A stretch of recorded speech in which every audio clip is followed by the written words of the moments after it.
Thank you, Excellency.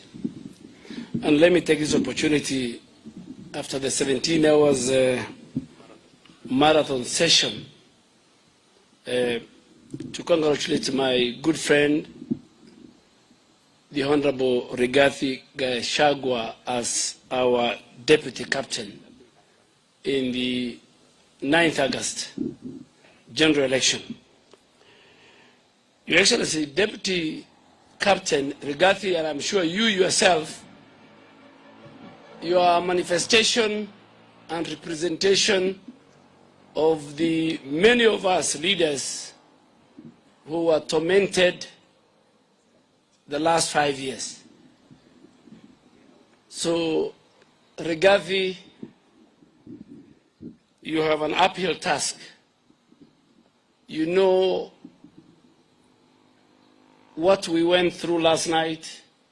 We know the sacrifices, as the Deputy President said, this is a coalition of the willing, of free and democracy. So after this, Honorable Gachagua, you need to make sure that you take up the leadership as the deputy captain. Your Excellency, Kenya is defined. The map of Kenya is defined both, if you look at the Constitution, both in terms of the people and the size. That is how a country is defined. And because this coalition is a coalition that believes in the equity of the people of Kenya, this coalition will at all times harmonize, standardize, both in terms of resource and representation and sharing of everything, putting into consideration the land size and the population. There are those of us who believe in the one man, one shilling, one vote. And there are many of us, our history, when it is written, we come from regions that believe in 1 kilometer, 1 shilling, 1 vote. So you must, this coalition, I am sure, is up to the task to come to the middle ground, to make sure that each and every region and every people will have their fair and constitutional right.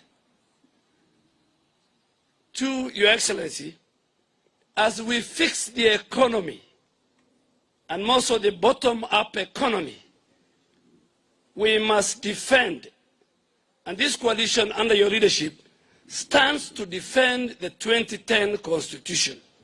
And that is why we oppose the BBI shenanigans. This coalition must respect the independence of institutions as created by the Constitution. Your Excellency, in your 100 days, rationalize the Judiciary Fund. In our 100 days, we must give the Inspector General of Police his constitutional autonomy, both in terms of resources and operational mandate. Your Excellency, we must allow the independence of independent institutions. And under your leadership, you should not allow the use of the criminal justice system. And you saw our competitor the other day dressing down the governor of Kilifi, saying that you went through my dry cleaning at Capitol Hill. Honorable Kingi is as clean. He has never been charged of anything. You must defend, Your Excellency, those institutions in the criminal justice system, the DCI, the DPP, the EACC, the Controller of Budget, and the Auditor General. The last 5 years, They became victims of state cartels and brokers around the presidency. Your Excellency, we must all stand for all the faith and the religions in this country. You are a man of God, and our Constitution provides each one of us the freedom to worship God. Finally, Your Excellency, we have a team here, and you have confirmed to all and sundry, and that's why Kenyans are waiting for this moment, that you don't need to have a fake interview session in Serena to pick a running mate. You don't have to consult a retiring president for a running mate position. You don't need to blackmail people, particularly women and great leaders of our country, that in the morning you are the candidate. Lunchtime, there's another candidate. Yesterday we stayed here from 9 a.m. to 1 o'clock, and you gave us the opportunity to pick one of us, by the grace of God, to be your deputy. Please, we want to ask you, in the event, and we will form the next government, do not allow your deputy Rigathi Gachagua to be humiliated, both in character and person. Do not allow what you went through the last 5 years as William Ruto. Don't allow, either by yourself or your cabinet or your friends. We want you to defend and protect the constitutional provision for the position of the deputy president. And I am sure that is why you will sign, and you have said, an executive order that, apart from being your single most advisor, you have given him other portfolios. Some of us who are your very close friends, we did not sleep many nights when junior officers in government humiliated you and this office. Your security was humiliated.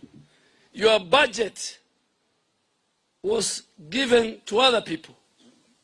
Please do not allow that. And finally, on behalf of the pastoralists, because you have said I'm the pastoral leader, you are the chair when the World Bank gave $100 billion to open up the corridor in northern Kenya, from Modogashe to Mandera Highway, to electricity and water.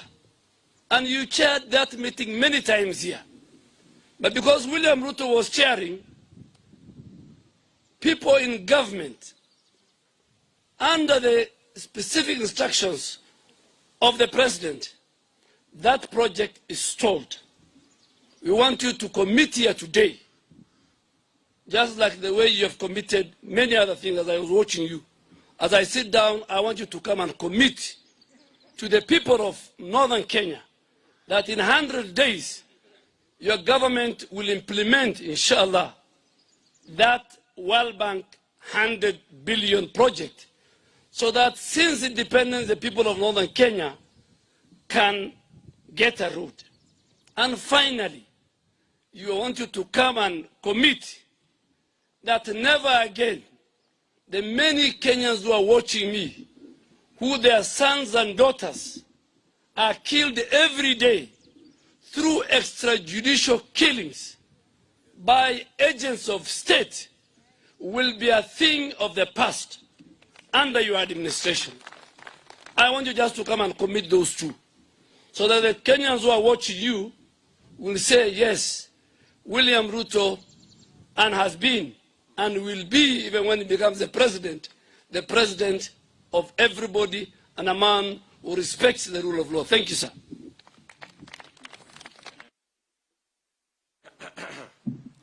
Thank you very much, Duale. That's the